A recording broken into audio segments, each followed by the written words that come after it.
first and foremost step is defining what outcome you want to achieve and defining your success measures. And then when you define that, you need to think of it as your North Star along the way of your campaign lifecycle, whether it's planning, activation, measurement, whatever it is, you always have that outcome goal in mind.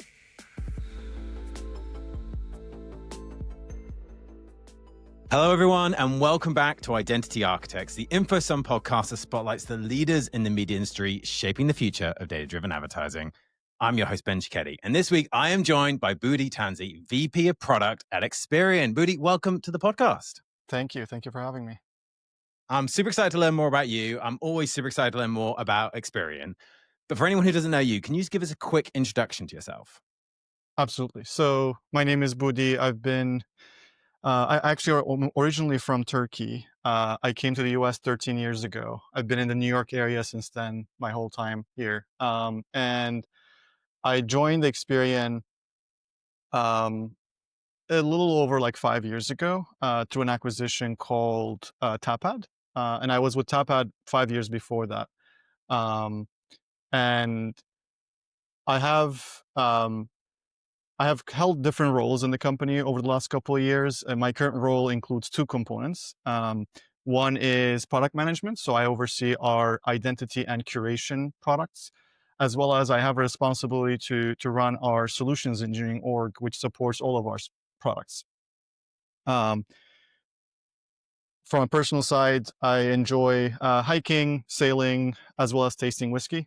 Um, in terms of what Experian does, just at a high level, we're known for our two very foundational data assets, but we offer many solutions built on top of those data assets. I'll explain what those are, the data assets, and we can talk about the solutions very briefly. Um, we have a very solid and strong view of identity for consumers, and we can do that across both online and offline. So we have a very people-centric, strong identity foundation that we build all of our products on top of. The second part is we also complement that view with people's behavioral kind of attributes, things like demographic, income, propensity to buy something, interests, and whatnot. So we have over 2,500 attributes that belong to each profile. And then when you think about those two strong assets, the identity and the behavioral data, we build many solutions on top of those. That could be, anywhere from audiences to giving people data assets themselves to activation products, outcome reports, and now curation solutions with the acquisition of Audigent. I love that. So never a dull moment for you. That's for sure. There's a lot to get done. And Experian is one of those great brands that kind of crosses that boundary into even consumers have heard of Experian. Like a lot of businesses within the kind of media and advertising industry are often not known to the consumer, but Experian is, which is a really nice place to be. I'm super excited to learn more about those solutions. Super excited to learn more about Experian. But we will start the way we always do, which is with our quickfire questions to get to know you a little bit better. Starting with, what is your earliest memory of advertising? Yeah, so my earliest memory of advertising, it goes back to those times where you had those big, bold TV commercials back in the 90s when the ads were like mini TV series. Like there was this draw of the story, right? So you would be fascinated by this 30-second spot that's going to continue coming with something else and something else. And you obviously couldn't watch it on demand, so you have to wait. So it was always about the storytelling more so than the product, if you will. So, and that I think I specifically enjoyed, and I remember the edgy ones and the ones that have some humor in them. Yeah, it's often the case. It's the ones that we remember either the ones that pushed the boundaries a little bit or just made us laugh, which is great, or emoted some kind of emotion, which is super important. So if you take yourself back to those days, what did you want to be when you were younger? Yeah, I actually, believe it or not, I didn't really have a clear picture of what I wanted to be when I was, younger. I didn't have like those aspirations. But one thing that was clear to me was that I was drawn to technology. So I would spend hours working on technology gadgets, trying to figure out what more I can do with them, how I can configure them, how I can kind of take them apart, put them together. Um, I remember spending hours with our, TV console and whatnot. So like technology was always a driver for me. So I would say that's what I knew. I would always be in technology. That's awesome. So what was your first job in either technology or advertising and marketing? So my first job in advertising was actually kind of accidental. I started working at a small international affiliate marketing company, and honestly, I had no idea about advertising in the industry at all. And then a few months in, I had a friend of mine who referred me to a small DSP called StrikeAd. And at the time, I didn't know anything about programmatic advertising. StrikeAd was one of the first mobile in-app DSPs in the market. And then both of those roles, by the way, came through my friends and my network. So I'm very grateful for that. What really hooked me in on the StrikeAd side and made me switch after a few months from my first one was when my friend explained to me how programmatic advertising worked. And the idea that, decisions happen in milliseconds and, deciding which ads to serve at what price and, to who, all happening in split seconds was kind of mind blowing. And I think that complexity and speed was attractive for me. So do you think it's that drew you in, the kind of the complexity, the speed, the technical side? And then I guess is that what keeps you in it to this day? Yeah, to that extent. Yeah. I mean, I would say that sense of excitement and wonder of like what's next has never kind of gone away. I think I still find advertising a mix of technology, data, creativity, and there's always evolution, right? So when you think that you've figured out something, there's always the next challenge. Whether it's privacy, identity, new channels, new devices, it's never boring. So yeah, I'll just say that. Yeah, that makes sense. And in your role, you must get to interact with a lot of people at different stages of their career. So, what advice would you give to someone who is just starting in their career in media and advertising? Yeah, so I think I hinted some of those throughout my conversation, but one is always stay curious. And then two is build relationships. So our industry moves fast, right? New technology, new regulations, new platforms. The best thing you can do, and that what helped me in my career was to always ask questions, understand how things actually work, go into the technical details, and don't be afraid to go to the technical details, even if you're not an engineer, because usually the devil's in the details, especially in our industry, and understanding those nuances can help you. So, and the second thing, equally important, is build a solid network. Like as I said, my early jobs were through people I knew and respected. So that helped me progress in my career and opened up doors that I didn't know existed. So I think those are two important skills. Yeah, I think that's great advice on both sides. Really, it's that kind of staying curious and getting as close to the technical detail as you're comfortable getting, because it'll give you a great foundation. And then, yeah, we are such a people industry that building that network around you is incredibly important. A two-part question: what keeps you awake at night? So, I guess what's the stress factor, and then what gets you up in the morning? So, what's that kind of motivational factor? Yeah. So I think I'm going to go with the pace of change in our industry as well as technology in general. So if you think about the AI transforming everything, the constant pressure of having to catch up on things and knowing what's going on, figuring out what's real versus not, how to apply it responsibly. Like when you add that on top of your day-to-day responsibilities and on top of the fact that you have a life outside of work, it can really be tough to kind of manage everything. So that's kind of what keeps me up at night, is like knowing that there's too much going on. Yeah, On the flip side, I think that also makes it similarly exciting because when you think about what AI can bring in as a possibility, there are things that we couldn't imagine a few years ago. We're getting at doing everything faster, smarter, more efficient. We're at a point where there's something new every day. Every day I woke up, I see a newsletter with some new AI news and new application. So I think that is also exciting to kind of feel like every day you can learn something new. yeah. Yeah, I totally agree.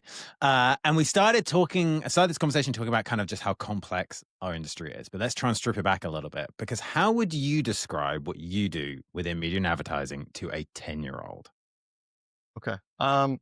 So let me try. So I mentioned I have a two-part kind of role in my current job. So what I would say is, imagine you're watching your favorite YouTube videos or TV shows with your family on your TV, and all of a sudden you see a ad pop up about a game that you like playing with your parents. You guys all play it together as a family.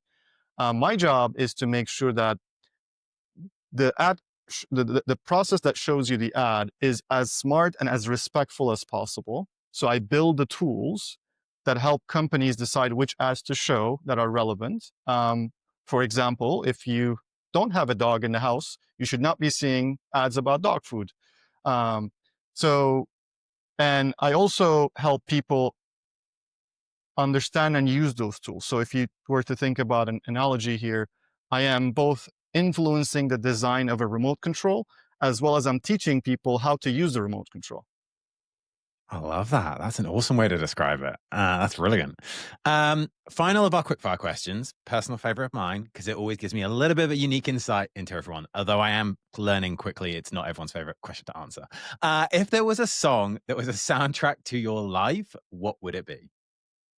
It's a tough one. I think I'm gonna go with Stronger from Kanye West. And the reason for that is what doesn't kill you makes you stronger has been certainly a theme that resonated with me. So yeah. That's brilliant. I like that. That's great. And we got a playlist on Spotify that I get to add all these songs to. So that will now arrive. Okay, let's get a bit deeper into some of the industry trends that we're seeing right now. And one of the trends that never seems to change is that in marketing, we continue to introduce new tools and new technologies every day. Sorry, every year. And as you said, often every day at the moment. But the ultimate goal obviously remains the same, which is to deliver business outcomes. How do you see marketers staying outcome focused while integrating and learning about all these new solutions? Yeah, absolutely. So, I think the first and foremost step is defining what outcome you want to achieve and defining your success measures. And then when you define that, you need to think of it as your North Star along the way of your campaign lifecycle, whether it's planning, activation, measurement, whatever it is, you always have that outcome goal in mind. The other thing I'll mention is that as much as possible across the campaign lifecycle, you want to unify or simplify your data and identity backbone such that it can minimize signal loss and discrepancies, as well as allow you to optimize in a speed, in a manner that you can, go fast and be efficient. Um, One of the things that I like about Experian is that when we build our solutions that we offer to the market, they're all backed by the same identity and data foundation. So when you look at the performance of those, whether it's identity, data, audiences, curation, um, all those solutions are aligned with each other very well. And when you compare the performance from an outcome perspective to solutions that are put together disjointed, you can see the performance difference, right? So um, I'll add one more thing, which people may disagree, but I actually think looking at the last couple of years, the power of curating premium supply with a mix of first party and third party data as close as possible to the publisher has been a very strong strategy in terms of driving outcomes. Um, the practice is transparent, but at the same time, it drives results. And this is actually one of the reasons why we invest in Audigent, right? It kind of bringing that supply and data as close as possible. And therefore, for that reason, when I think of the campaign flywheel, I actually think of plan, curate, activate, measure, and optimize. Rather than people will probably use the four and not use curate in the middle. I think highlighting that curate in the middle between plan and activation gives it the spot or the spotlight it deserves from an effectiveness perspective. Yeah, I'm super interested to learn more about that because I've heard you describe this kind of flywheel in the past. Can you just talk us through kind of that approach? So, for our listeners that might be unfamiliar with your kind of flywheel approach, and then also how that helps marketers to stay focused on results and maybe where you see brands most often stumble in that kind of flywheel cycle. Yeah, absolutely. So let's go step by step. So we talked about first step being plan. So the plan is where you, very simple, where you define your goals and strategies. This is where you go and decide what data sources you're going to use, how you're going to source them, how you're going to create your segments, what identity foundation you're going to use. So kind of all of the high level stuff. From there, I think a key important step is thinking about how you're going to package your audience and inventory as close as possible to the source, leveraging publisher first party data, brand first party data, as well as third party data, a mix of everything, on the right media channels that will work for your outcome. So once you decide on those packages, then you get to the third level, which is activation. Activation is where you actually start buying. Within activation, you can obviously also have steps of distributing data to the media channels that you want to buy your media and all of those things. But really, activation is about starting to see the dollars work for you and then impressions being served, right? So, and you can do that. You do that across multiple steps. And multiple media channels. And the key thing to pay attention to is that your media channels that you decide to spend money on need to be measurable, need to be built on a strong foundation of information that can be extracted and can be measured. So if you don't do that, then you're going to hurt your ability to measure, which is the second step, right? Or the fourth step here. Measurement is super critical because it's basically the step that you understand whether you're on the right track against the goals that you set all the way at the beginning. So this is whether it's linking real world outcomes to digital exposures or something similar or simple than that. If you don't do those correctly and if you cannot measure them, you're never going to know if you're on the right track or not. So that's super key. And then if you cannot measure, you cannot optimize, which is the fifth step. Optimizing is when you actually get better at driving those outcomes, right? Again, we're always outcome focused in every step of the way. Last step is that you start thinking about what works and what doesn't work, and how do I cut the waste, and how do I double down on the areas that actually help me. You also asked about the common pitfalls that people might have or the challenges. I would say there's like four of them that comes to mind. One of them is using proxy metrics instead of real outcome metrics. So some people think about, not very well thought of proxy metrics and get lazy about doing the work to try to measure what they actually need. And that could be misleading because you think you've done a good job, but you actually don't. A common other, I guess, challenge I see people do is they introduce measurement too late to the equation. Like campaign starts, planning starts, and they don't necessarily think about how they're going to measure, and then it becomes a bit of a panic mode of trying to stitch things together. Um, Lack of thought process on the curation can be a challenge, like not thinking about how effectively how you can use your first party and third party as effective as possible, how to leverage the sources that you have from a inventory and publisher side. That also impacts the outcome goals that you might have.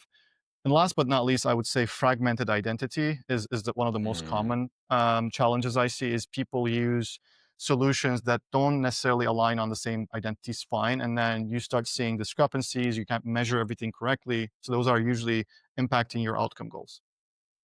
Yeah, and I guess that fragmentation is where kind of the flywheel can break, and you're not able to kind of bring everything together. Absolutely. It wouldn't be a podcast in 2025 if we didn't talk AI. So we will do so. Everywhere, it feels like AI is everywhere right now from a marketing perspective. It's in everything we do. We're constantly exposed to it. Where do you see the most tangible value from AI coming? And where do you think we still need those human guardrails? Uh-huh. Uh-huh. Yeah. So I actually think the answer to that question could depend on your persona and what you're trying to do. So I actually believe that AI today touches almost every aspect of our campaign workflow and lifecycle. And therefore, whether it's, creating campaign workflow efficiencies by uploading a campaign brief to agentic AI tool, or using the AI to create audience modeling, analyzing your data better, figuring out anomalies, doing creative optimization or creation, or predicting outcomes. Like all of those things some of those things have been using AI for a long time, and some of those are recently starting to use AI. And I think there is still a lot of room for improvement on all of those steps. So it really depends on what is most important for you at your given in time for your business and for your workflow, and then deciding on how to double down on that. So I don't think there is one specific area that you should just focus on.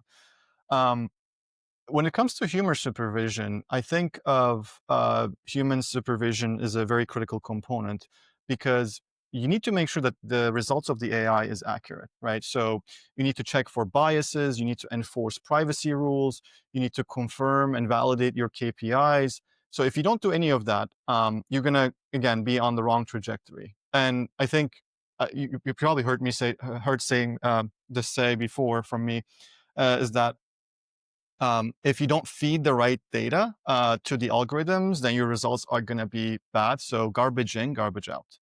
Yeah. Okay, so on that point, it is only as good as the data you put into it. So what do you think defines good data in 2025? Is it about accuracy, scale, freshness, consent, or have I just given you all three?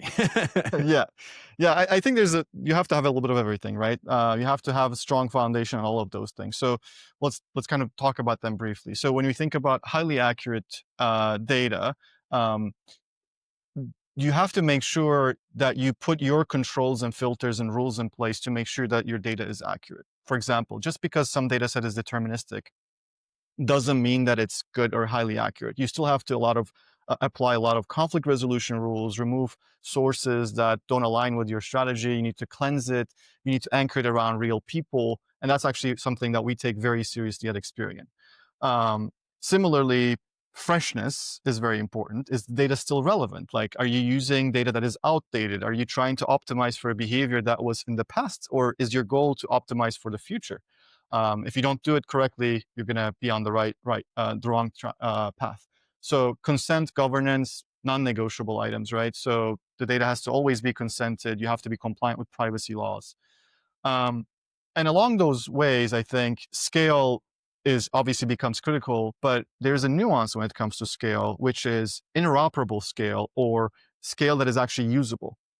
Because what I often see is, yeah, you might have a lot of scale in your audience planning or targeting step, but when it comes to measuring it, because of the channels that you somehow got to deliver your impressions, you're not able to measure those impressions anymore. You're not able to take advantage of the fact that you have like a full campaign life cycle. So, um, and I think those are super critical steps that when you think about your data, you need to make sure that your data is interoperable.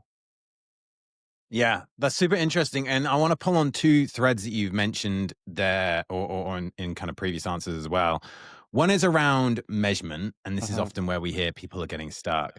And the other is around privacy. How do you see marketers evolving their measurement strategies to reflect the modern privacy expectations that we all know exist both from a regulatory perspective and from a consumer, while still delivering those actionable insights that drive everything we do? Yeah, I think we spend a lot of time talking about the what, but we don't spend enough talking about the how. So when you think about defining and designing what you want to measure, you also need to think about how am I going to achieve that? Is it possible for me to get those data sets that I want to use in my campaign lifecycle? For example, um, when it comes to measurement, oftentimes people want to measure cross channel opportunities, right? Whether it's understanding the impact of a digital campaign in an offline world, or between two mediums of devices that will operate on complete different identity currencies, right? So how do you work on that? And you might be actually working with different partners to deliver the ads to those channels.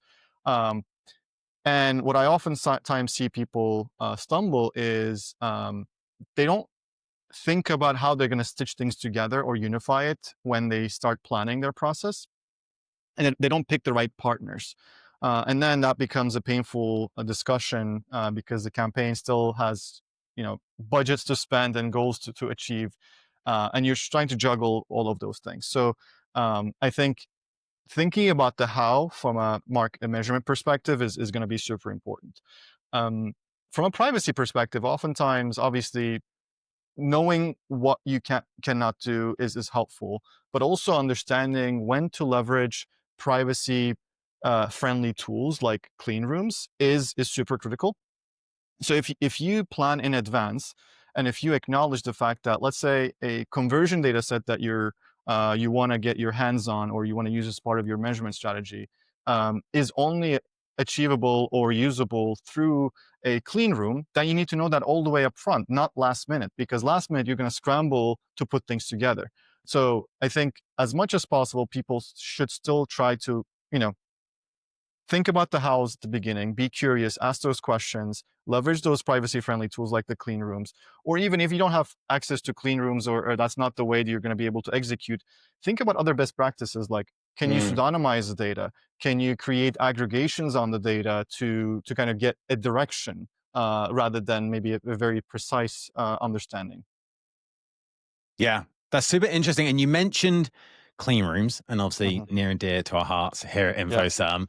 And obviously, with so much fragmentation across the media industry at the moment, we do see data collaborations being pivotal to kind of solving that. So, how are you seeing collaboration between brands, partners, data providers, platforms, media companies shaping the next phase of our marketing industry? Yeah, great question. So I think the first step is to truly recognize and acknowledge that there is fragmentation. I think we talk about it, but we don't necessarily acknowledge in reality. And really questioning what can be done to minimize the impact on the fragmentation for your specific outcomes. Again, our goal is the outcome. Um, so that could mean by picking your partners correctly, by asking them questions on how they're doing things, what identity information they're using, what data information they're using. Or it could be that by thinking about how you're going to bring in your first party data as close as possible to the source of media, like a publisher, right? PMPs have certainly been a catalyst for that, for bringing things together and removing that layer of disconnect. Um, and I've also seen that I obviously looking for ways to create connections between different data sets, whether it's through clean rooms and others. Um, and different sources has to be top of mind all the time. And I think when we see our partners, or customers using partners who work with Experian, who rely on the Experian solutions, we actually see the results much clearer than the case when it's like partly using Experian. So I highly recommend people thinking about the fragmentation and the cost of the fragmentation all the way upfront. Yeah, that's a super interesting way to look at it. And as you say, not enough to just acknowledge it. We really need to kind of dive into it and explore the fragmentation. Um, we touched on a couple of big topics and the big trends that are kind of helping or moving our industry forward and creating massive shifts. AI, clearly, and then privacy. What's the biggest unappreciated shift happening right now in marketing, data, and technology that leaders should be paying closer attention to that Mhm. maybe they're not? Yeah, the one thing that I'm personally observing, and I think it needs a bit more attention, is how you can leverage audience insights to influence your contextual buying strategy. So what I mean by that is, instead of targeting people who are in market for a car using identifiers, you can target people. You could target websites that are most likely visited by people who are in market for a car. And obviously, there are some websites that you can intuitively pick for those, but it's really the modeling and the audience behavior that can help you find those websites that are not going to be top of mind right away, that are not going to be so obvious. So we actually built a product around that with Audigen prior to our acquisition, and it's been super successful. It drove results. It lifted KPIs compared to traditional audience buying. And the reason we started working on that was because we wanted to create a hedge against signal deprecation. Obviously, you cannot completely always rely on being able to target people based on IDs. You have to start looking for ways of targeting based on contextual. But how do you get smarter about contextual has been the question we've been trying to answer. So I know, Google's decision and other kind of identity related news slowed down that work around looking for alternatives. But I think you should never um, stop looking for those hedges or bets, I guess, because you never know what tomorrow is going to bring, right? And you should always have a way of hedging your strategies. And not even just that, even today, right? Not just thinking about future, but even the application of that framework that I just mentioned today is helpful for things like when you have an audience that is super niche, super difficult to find, or very expensive to target, such as healthcare professionals. So instead of targeting people based on their IDs, if you can find the websites those healthcare professionals go and visit, it helps you kind of scale your approach. So you can do a combination of those two things. Yeah, that's super interesting. And I kind of want to bring this conversation full circle because right at the start, you mentioned that you're an avid sailor. So Mhm. naturally, I'm curious as to whether there's any lessons you can take from sailing and bring those to the way you think about leadership and marketing. Yeah, this one. So basically, when I learned about this, it blew my mind. In sailing, one of the most amazing things is that you can actually move forward even when the wind is against you. I'm not talking about completely on the nose of the wind, but if you adjust your course slightly to the left or slightly to the right, depending on where you are, the wind will still push you forward. And that was mind blowing for me because I always thought, well, I need the tailwind, right? Like I needed the wind to come from my back to push me forward. But no, you can actually still make progress. You won't be able to go in a straight line, right? You won't be able to get to your destination in an easy way. You will still do some zigzags, lefts and rights, but the wind will push you forward. So and you'll eventually get to your destination. So when I think about our industry, especially now with AI, right? So for someone, you know, a lot of people, I would say, feel overwhelmed about what AI brings, right? They think of it as a headwind. It's disruptive. It's hard to keep up. You juggle with a lot of different things, and then you have this thing that's um, trying to take your attention. But if you really adjust your approach and if you go slightly to the right or to the left, similarly here, right? And you start learning and you start experimenting and you stop thinking about the fact that it's a headwind for you, you will eventually make progress and AI will actually push you forward. So, personally, when things get intense for me, I remind myself, you cannot control the wind, but you can adjust your sails. That's brilliant. I like that a lot. That's really, really awesome. And look, that's what this podcast is all about in many ways. It's about individuals like yourself who are finding those new ways, even when you have to zig and zag, to use data to deliver those better outcomes for customers. So, when you look at people you admire in the industry, who would you nominate for me to interview on an upcoming episode of Identity Architects? Yeah, I would highly recommend chatting with Ajit Tupil. He's the CPO of Bombora. Ajit has a really impressive background in identity, and he's worked at really both large and small companies of different sizes, Oracle, Amazon, and including Tapad. That's where I met him. He used to be my manager, and I learned a lot from him. So I would highly recommend. I love that. We will definitely reach out and try and get him on the podcast. Budi, thank you so much for being on Identity Architects with me today. It's always super interesting to learn more and more about Experian. It's such a large organization. There's so many moving parts. Obviously, one of the longest standing partners for InfoSum. So I really appreciate getting to know you and getting to know Experian a little bit better today on the podcast. Thank you for having me.